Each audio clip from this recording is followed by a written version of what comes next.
Honey? Where are you? Ma'am? Is everything okay? It's my husband. He's disappeared.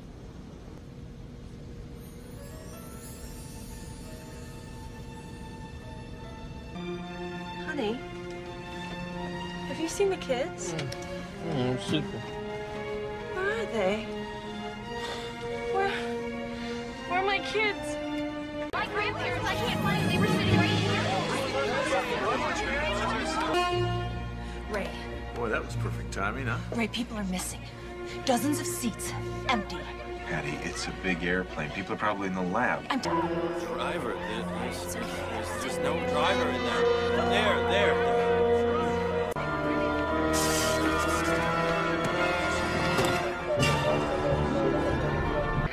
I don't know, but it's everywhere. Say again? LaGuardia, Morley, lost air traffic controllers, missing flight crews, planes down all over.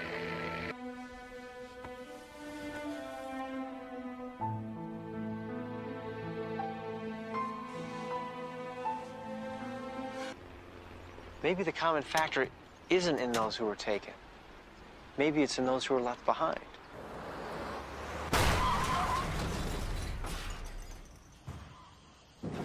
Hey, are you okay?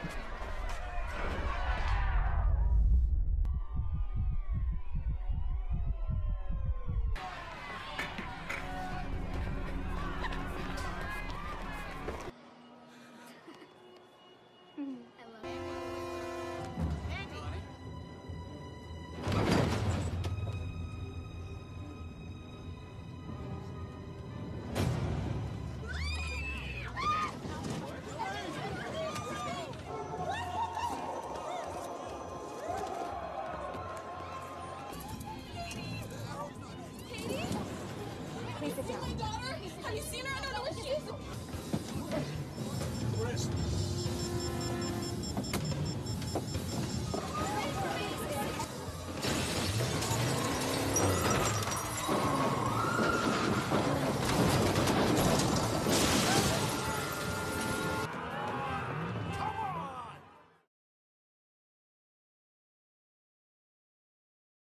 Die wegraping is onskriftuurlik.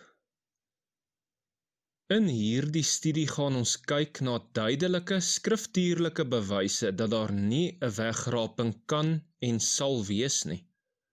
Toets altyd alles met die skrif.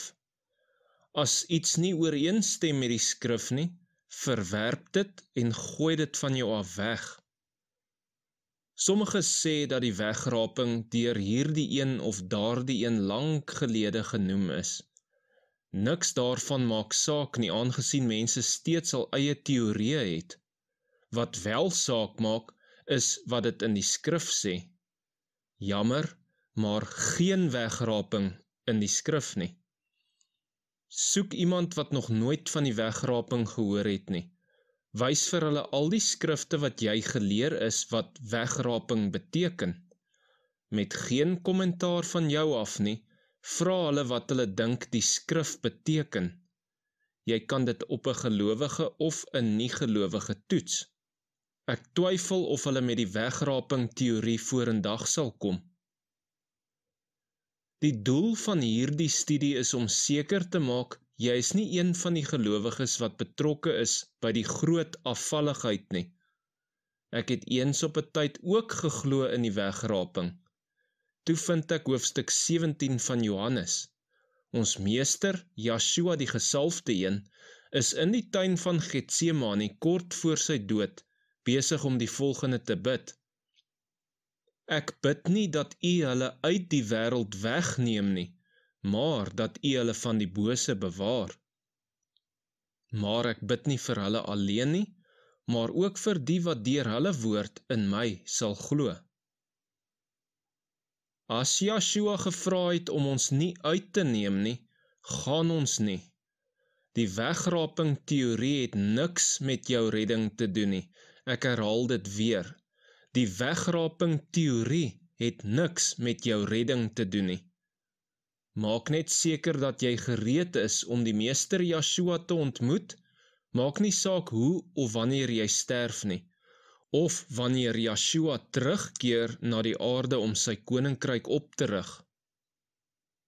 Godsdienstige mense stry altyd oor wanneer dit gaan gebeur, voor, middel, na die verdrukking. Om in geen wegraping te glo, los al daardie argumente op. Sommige mense verkies om dit nie die wegraping te noem nie, maar het ander name daarvoor. Jy hoor mense wat die skrif aanhaal wanneer hulle sê, kom vinnig, meester Yeshua. Hulle soek na 'n ontsnapping van die dinge van hierdie wêreld.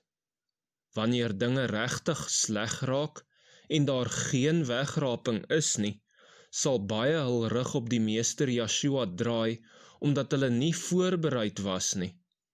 Wanneer dit gebeur, kanseleer hulle spreekwoordelik hul kaartjie na die koninkryk. Dit is presies wat die teestander wou gehad het, toe hy die leer van die wegraping begin het. Rapture, Prophecy or Heresy is 'n boek deur kolonel H. Speed Wilson van Daring Publisher.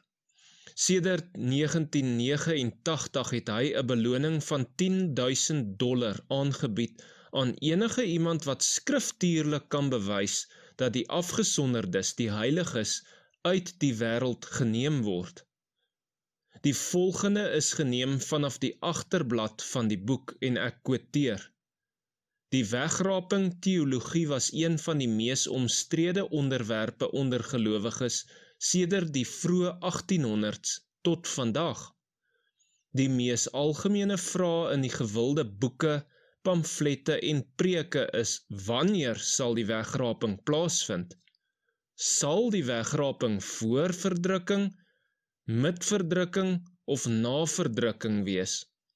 En sal dit 'n geheime en stille verwydering van gelowiges of 'n heerlike terugkeer van Yeshua wees? As 'n skerpsinnige Bybelgeleerde stel Speed Wilson nou 'n vraag in sy prikkelende boek wat hy voel die belangrikste en selfs kritiese vraag van almal is: moet daar werklik 'n wegraping wees?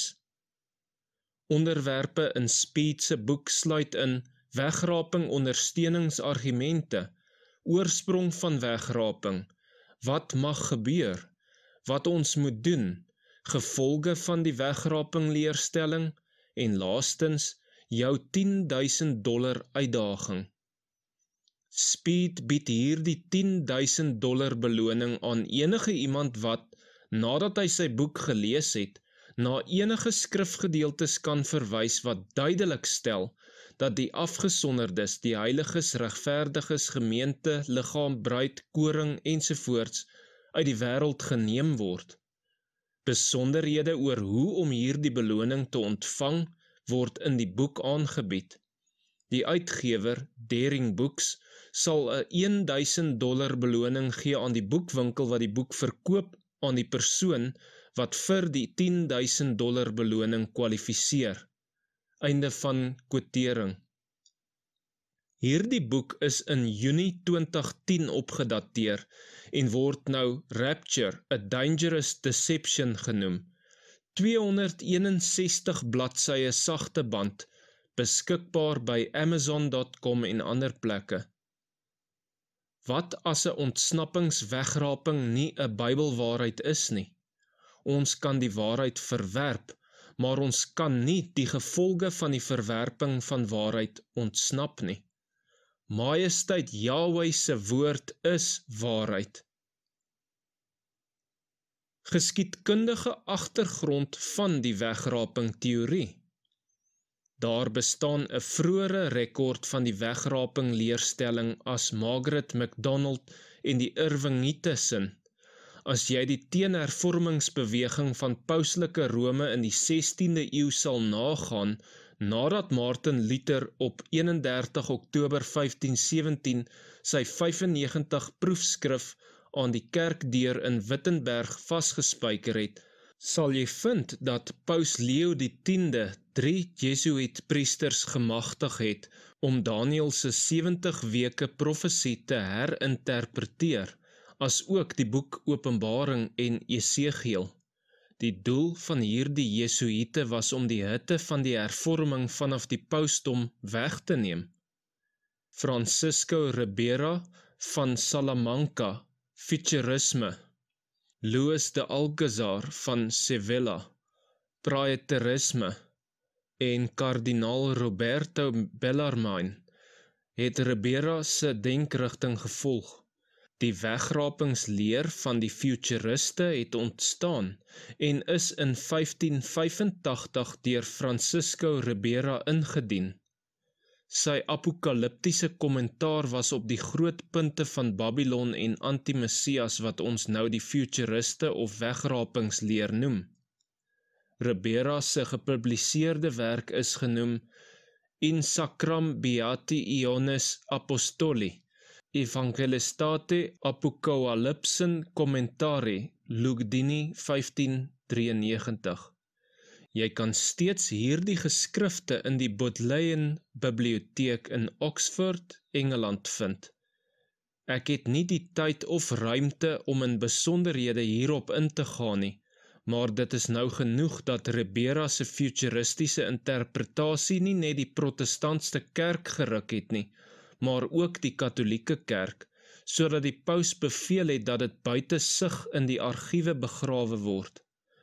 Ongelukkig is meer as 200 jaar later 'n bibliotekaris van die aartsbiskop van Canterbury met die naam S.R. Maitland aangestel as die bewaarder van die manuskripte by Lambeth Paleis in Londen, Engeland.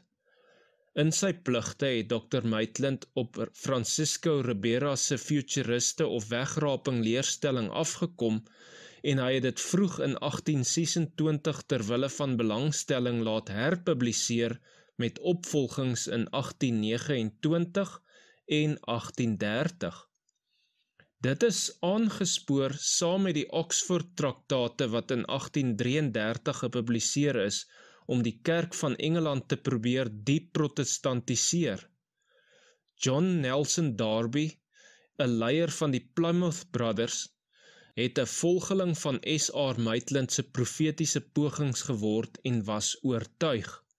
Darby se invloed in die kweekskole van Europa, gekombineer met 7 toere deur die Verenigde State, het die eskatologiese siening van die predikante verander wat die deurvloei effek in die kerke gehad het. Darby en Ribera se leerstellings is radikaal deur Cyrus Ingerson Scofield omhels. Scofield het Darby en Ribera se skool van profetiese denke in die Scofield Reference Bible van 1909 aangeneem, wat as die boek van boeke aangekondig is. Nog 'n bydraer tot die wegraping se chaotiese profetiese gedagtegang het gekom deur Emmanuel Lacunza, 'n Jesuïetpriester van Chili. Lacunza het die Coming of Messiah in Glory and Majesty geskryf rondom 1791. Dit is later in Londen gepubliseer in 1827. Die boek is toegeskryf aan 'n fiktiewe skrywersnaam Rabbi Joan Josaphat Ben Ezra. Eerwaarde Edward Irving het aangevoer dat dit die werk van 'n bekeerde Jood was en het bewys dat selfs die Joodse geleerdes 'n denkrigting van die wegraping voor die verdrukking aanvaar het. Dit was nie lank nie totdat hy ander ooreed het om sy gedagtegang te volg wat die geboorte aan die Irvingite gegee het, vir verwysing vir jou na Margaret MacDonald. In Maart 1830 in Port Glasgow, Skotland, het die 15-jarige Margaret MacDonald aanspraak gemaak op haar visioene. Robert Norton het Margaret se visioene en profesieë gepubliseer in 'n boek met die titel The Restoration of Apostles and Prophets in the Catholic Apostolic Church, Londen 1861. Alhoewel die hedendaagse siening van elke gelowige wat in 'n wegraping weggeneem word, verskil van al die gedagtes wat voor dit gekom het, is daar min twyfel aan sy fout. Lacunza het gesê dat slegs daardie gelowiges wat aan die sakrament van die Eucharist deelneem, weggeraap sal word. terwyl Margaret MacDonald gesê het, die wegraping sal net diegene neem wat met die Heilige Gees vervul is.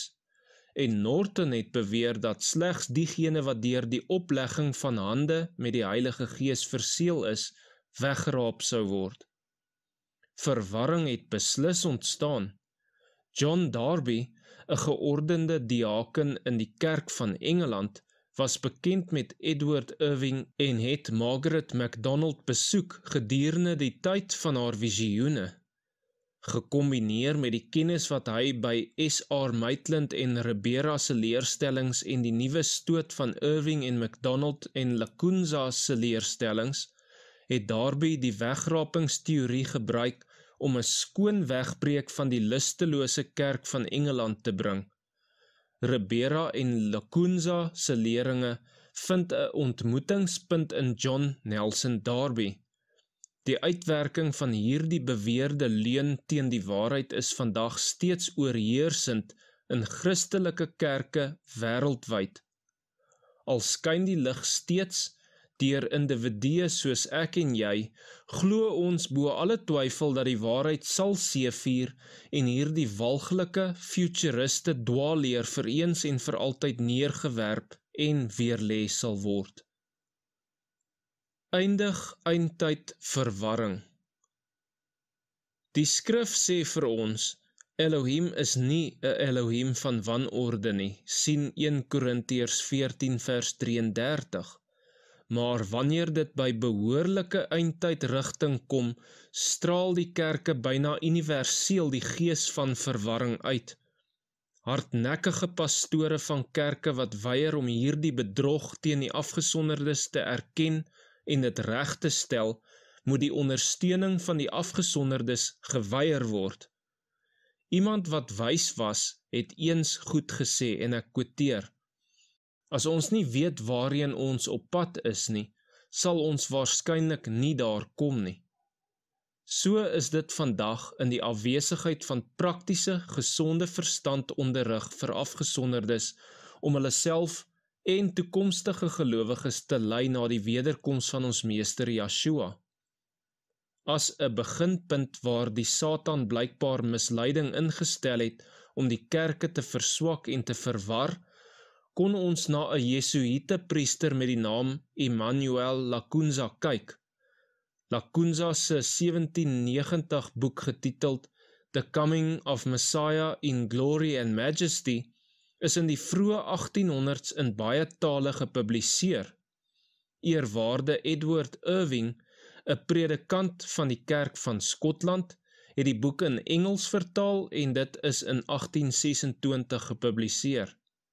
Die fout het momentum gekry toe 'n 15-jarige Skotse jong dame genaamd Margaret MacDonald in 1830 'n profetiese eindtydsvisie gehad het, wat geloofwaardigheid verkry en versprei het.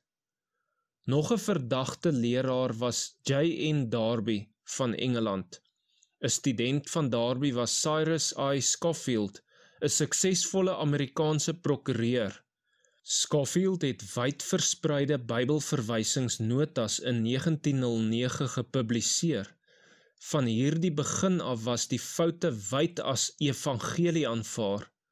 Dit is beslis die wil van die meester Yeshua dat ons almal tot 'n vredevolle en sinvolle, praktiese, rigtinggewende eenheid van eskatologie, dit is die studie van eindtyd, vir ons en ons nageslag kom. Mag Elohim hierdie oorwinning spoedig aan ons gee.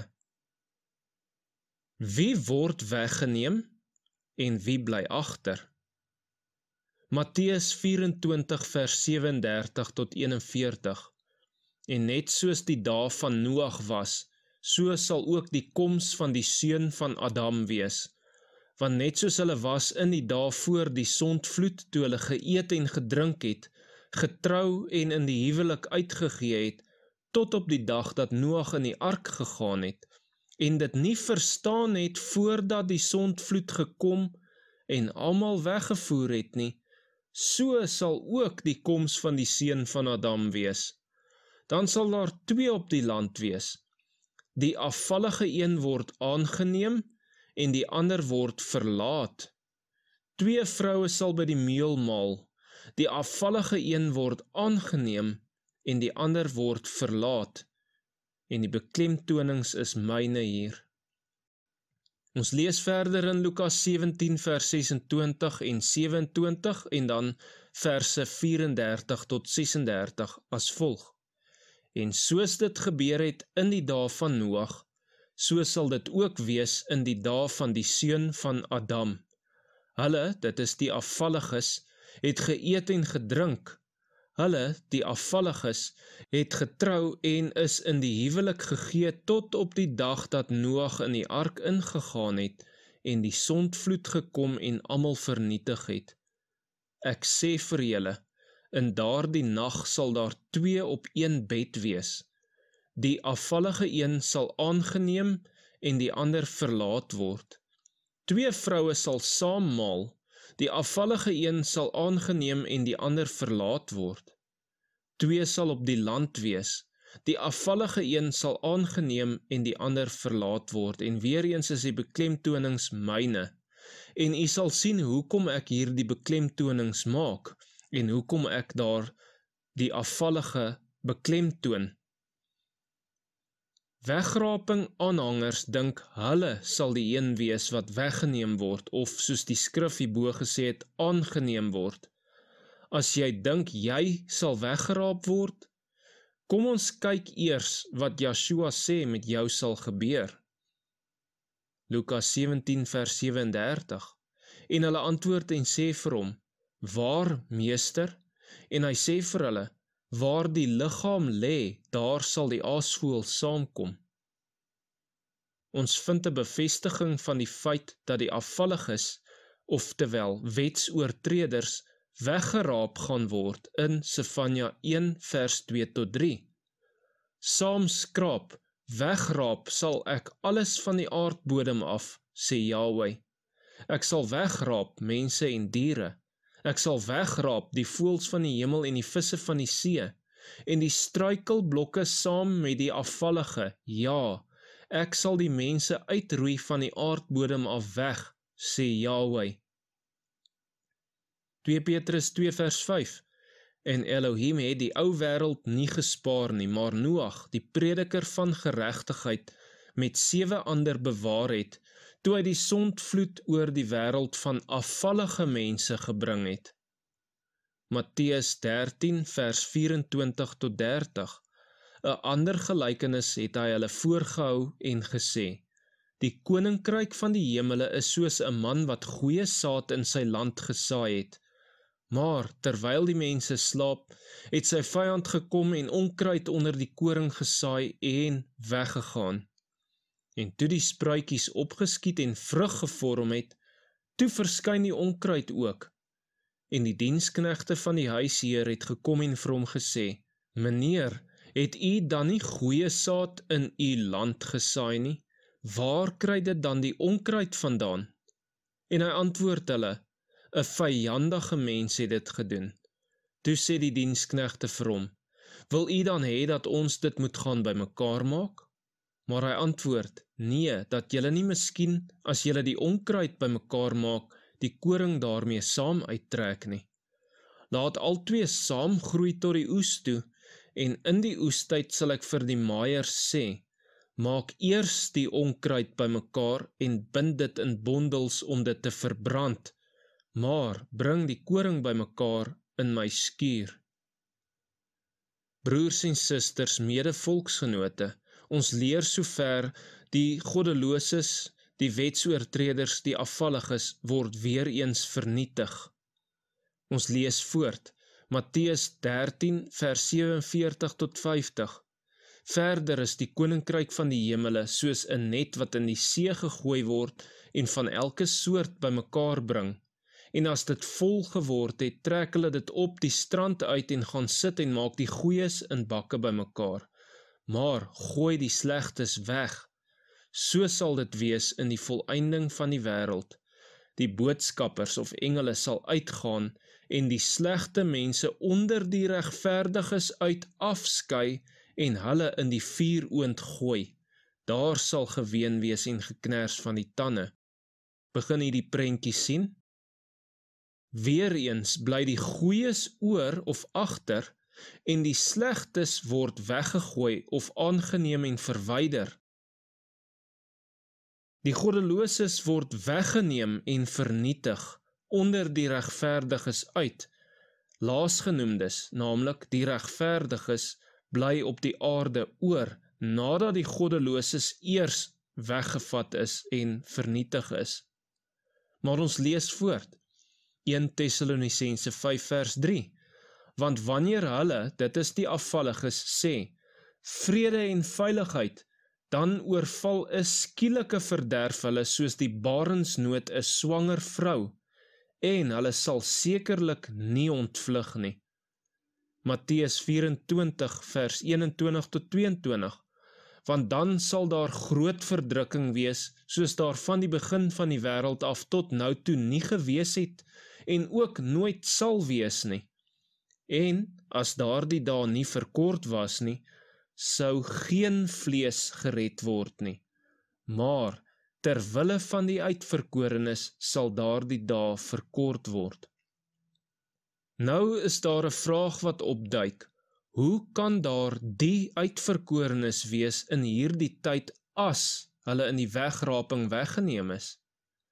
Uitverkorenes word ook genoem in Lukas 18 vers 7, Romeine 8 vers 33, Kolossense 3 vers 12 en Titus 1 vers 1, maar ons lees voort.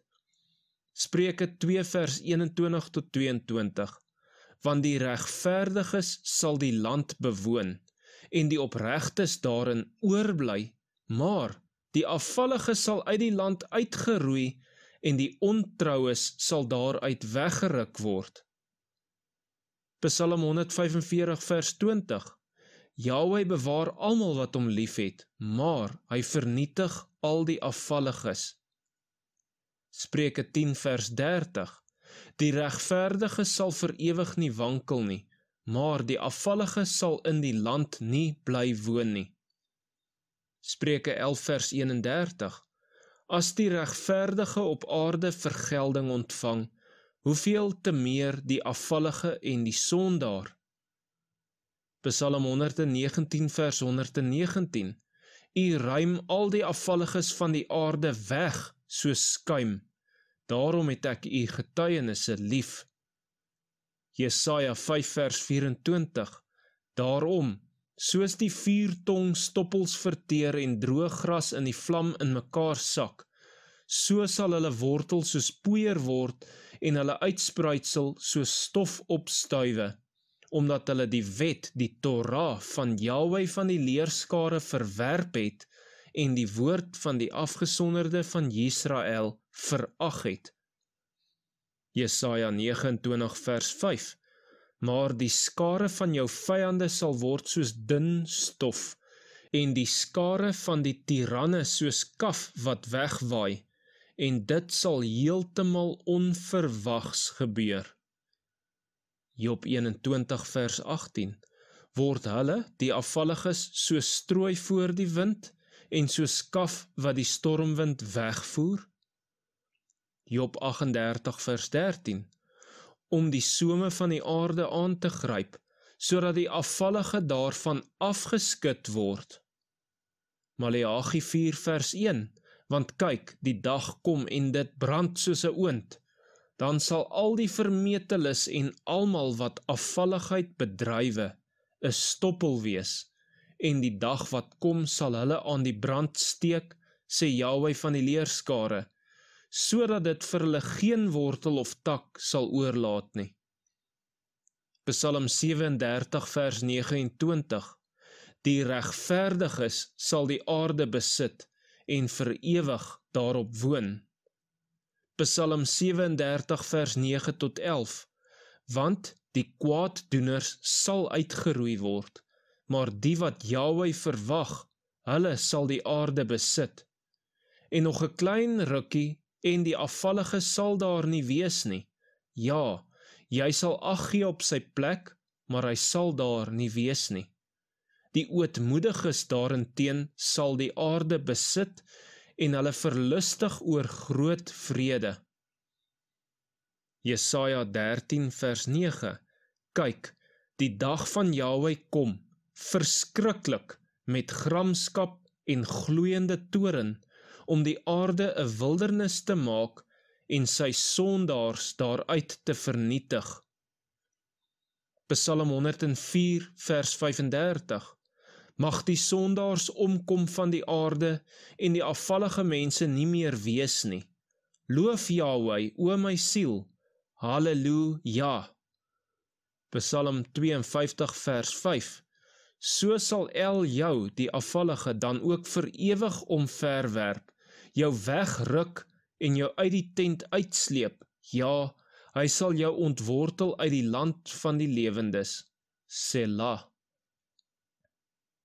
Broers en susters, mede-volksgenote, bogenoemde is maar net 'n paar van die skrifgedeeltes wat dit duidelik maak dat die regverdiges oorbly en die goddeloses word weggeraap na vernietiging toe. Jesegiel 9 vers 4 tot 6 en Openbaring 9 vers 3 en 4 praat van die goddeloses, die wetsoortreders, die Toraloses, wat vernietig word te midde van die regverdiges. 'n Paar dinge om jouself af te vra. Was Job weggeraap uit sy tyd van verdrukking? Nee. Was Josef uit die put of tronk weggeraap? Nee. Was Daniel uit die leeukuil weggeraap? Nee. Was koning Dawid uit al sy verdrukking weggeraap? Nee. Eksodus 7 vers 18 tot 12 vers 30 vertel dat die Israeliete in Egipte was vir al 10 pla van Elohim se toren. Hulle was nie weggeraap om die pla te mis nie. Was Sadrag, Mesach en Abednego uit die vuuroond weggeraap? Nee. Was die meester Joshua of enige van die apostels weggeraap uit hulle vervolging? Nee. Was Paulus uit al sy verdrukkinge weggeraap? Sien gerus 2 Korintiërs 11 vers 23 tot 27. Nee. Was die vroeë gemeente ooit uit haar wrede vervolgings oor die eeue heen weggeraap? Nee. Word hedendaagse gelowiges wat vervolg word uit hulle verdrukkinge weggeraap? Nee. Geen wegraping nie, net baie verdrukking. 1 Tessalonisense 4 vers 17 is die enkele skrif wat gebruik word om die wegraping deur valse leerstellings te regverdig. Op grond van die skrif kan jy nie 'n leerstelling oor 'n enkele skrifgedeelte maak nie. Die woord wegraping kom nie voor in die teks van enige vertaling van die skrif in enige taal nie. Opgeraap is die woorde wat deur sommiges gebruik word wanneer hulle na die wegraping verwys. King James moes hierdie een gemis het, want die woord opgeraap word nie in die Young's Concordance vir 1 Tessalonisense 4 vers 17 gevind nie. Vang of in Engels catch word egter onder daardie skrifgedeelte gelys. Daardie woord kom 13 keer voor en word op verskillende maniere vertaal. Vang, ruk weg, opgevang, opgeruk, pluk en neem met geweld. In die 12 ander skrifgedeeltes het dit niks te doen met die fisiese verwydering van lewende mense van die aarde of wêreld na die hemel nie. In 1 Tessalonisense 4 vers 17 lees ons dat die meester in die lug ontmoet word. Volgens die Strongs en Young se konkordansie is lug die Griekse woord air, soos dit in die volgende skrifgedeeltes gebruik word. Handelinge 22 vers 23, en terwyl hulle so skreeu en hulle klere afgooi en stof in die lug air werp. 1 Korintiërs 9 vers 26, ek hardloop dan soos een wat nie onseker is nie, ek slaan met die vuis soos een wat nie in die lug aer slaan nie. 1 Korintiërs 14 vers 9 die tweede gedeelte, want julle sal wees soos mense wat in die wind aer praat. Nog 'n Griekse woord wat ook vertaal word as lug is oranos.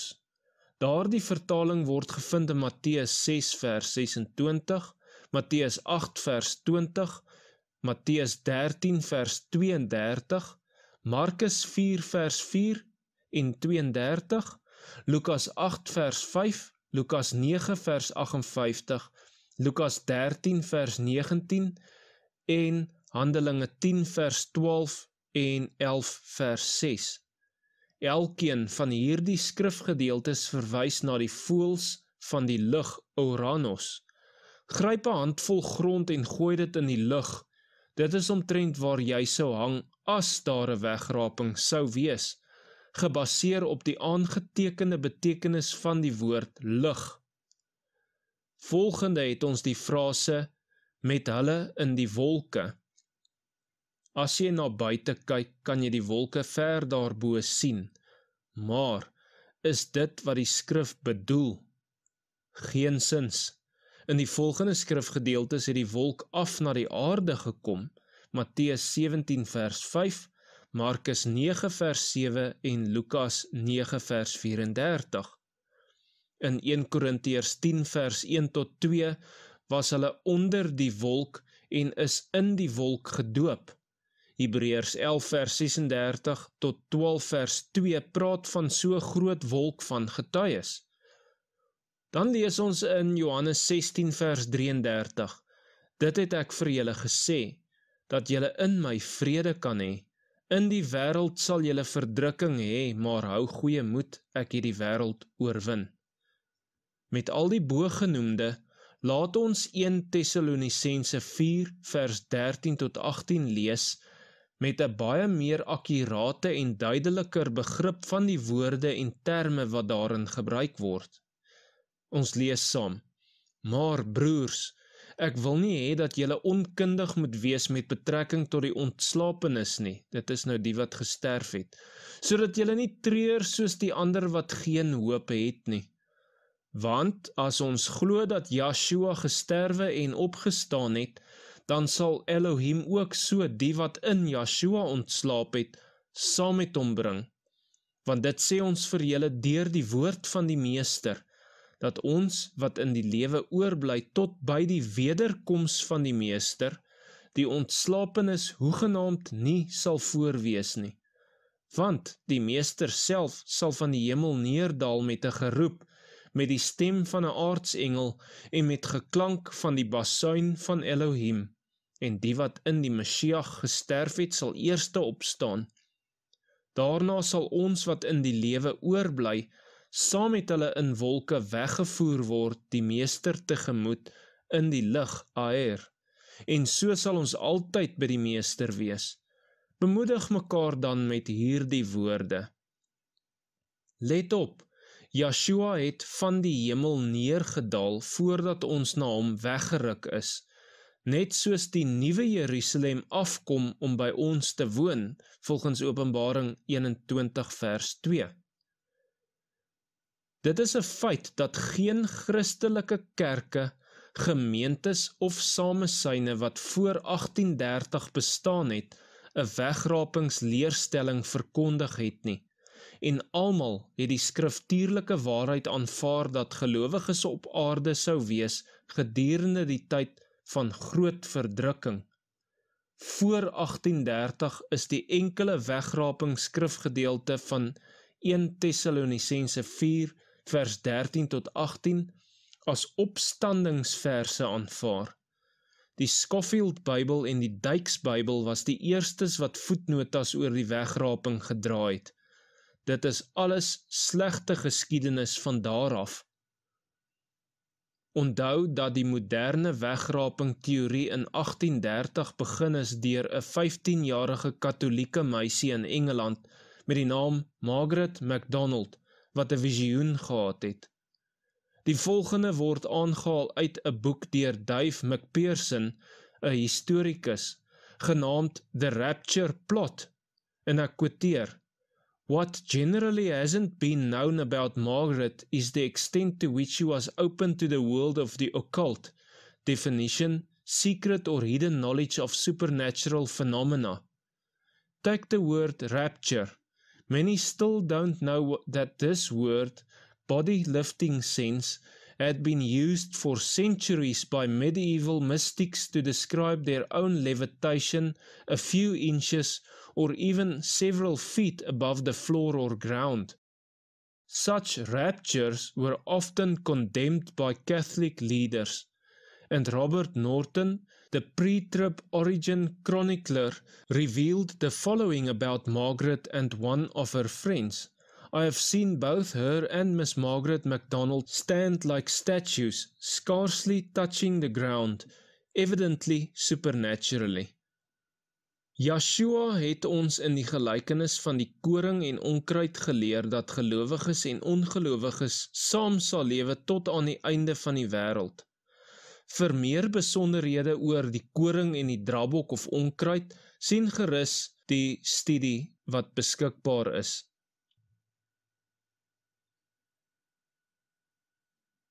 Eers aan die einde van die tyd sal die korporatiewe skeiding plaasvind. Skape en bokke, koring en onkruid, gered en verlore, verbondshouers en verbondsbrekers. Tot dan bly die skeiding konfessioneel en institusioneel, nie fisies en korporatief nie. Ek beëindig hier die video met nog agtergrond van waar die valse wegraping teorie sy ontstaan gehad het. Tot 1830 het die Christelike Kerk universeel hierdie leerstelling van tydelike nie-skeiding geleer. In 1830 het 'n piepklein Engelse protestantse sekte bekend as die Irvingiete 'n nuwe leerstelling verkondig. Die kerk sal die geprofeteerde toekomstige verdrukking vryspring deur uit die geskiedenis verwyder te word. Die kerk sal in die hemel ingetrek word deur 'n gebeurtenis waarna vandag verwys word as die wegraping. Die Irvingiete se idee is onmiddellik aangeneem deur John Nelson Darby, 'n leier van die klein Britse sekte bekend as die Plymouth Broeders. Darby het hierdie leerstelling na die Verenigde State gebring. Dekades later, in die 1880s, het dit uiteindelik begin versprei onder Amerikaanse fundamentaliste, veral diegene wat ontsteld was deur die verskyning van wat gou bekend geword het as die sosiale evangelie, wat die koninkryk van Yahweh met die progressiewe beweging geïdentifiseer het. Die sosiale evangeliese verdedigers het die ouer postmillennialisme van die Puriteine en Amerikaanse Presbyteriane gesekulariseer en tot die gevolgtrekking gekom dat die interventionistiese staat progressief die politieke aspek van die koninkryk van Yahweh in die geskiedenis sal manifesteer. Fundamentaliste het so 'n idee verwerp, maar het in die plek daarvan die Irving Darby leerstelling aangebied, die pre-verdrukking, premillenniale wegraping. Die wegraping sal plaasvind 1007 jaar voor die finale oordeel, 7 jaar voor die liggaamlike terugkeer van Yeshua om 'n internasionale Christelike bureaukrasie op die been te bring om die wêreld te bestuur. Hierdie 1000-jarige era sal bekend staan as die 1000-jarige koninkryk van Yahweh. Yeshua sal dus pre-millennium terugkeer. Wat nuut was in hierdie premillenniale uiteensetting was die leerstelling dat Messias die kerk van die wêreld sal verwyder 3,5 jaar voor die groot verdrukking, wat nog 3,5 jaar sal duur. 7 jaar na die wegraping sal hy terugkeer om sy aardse koninkryk te vestig. Tradisionele premillennialisme, wat 'n lang geskiedenis het voorheen geleer dat Messias sal terugkeer na die groot verdrukking van sy kerk. Daar sal geen tydperk in die geskiedenis wees waar daar nie kontinuïteit vir sy kerk is nie. Dus, Yeshua sal in die geheim kom na die wegraping van sy kerk in die hemel in. Dan sal die anti-Messias 'n internasionale regering opstel om die wêreld te regeer. Einde van quotering. Broers en susters, mede-volksgenote, hierdie valse lering van die wegraping het gelowiges laat dink dat hulle niks hoef te doen nie. Om te leer dat die wegraping enige dag kan plaasvind, is vals. want dit laat gelowiges dink dat ons binnekort die aarde gaan verlaat en nie aktief hoef te wees in geestelike oorlogvoering, heiligmaking en vrug dra vir Elohim nie. Maar Elohim begeer ons om sout te wees en waarheid te praat en gehoorsaam aan sy instruksies of Torah te lewe en 'n verskil te maak in die wêreld vandag. Baie dankie vir die saamkyk. Deel gerus hierdie video met medevolksgenote daar buite. Geseënde dag vir elkeen. Selah.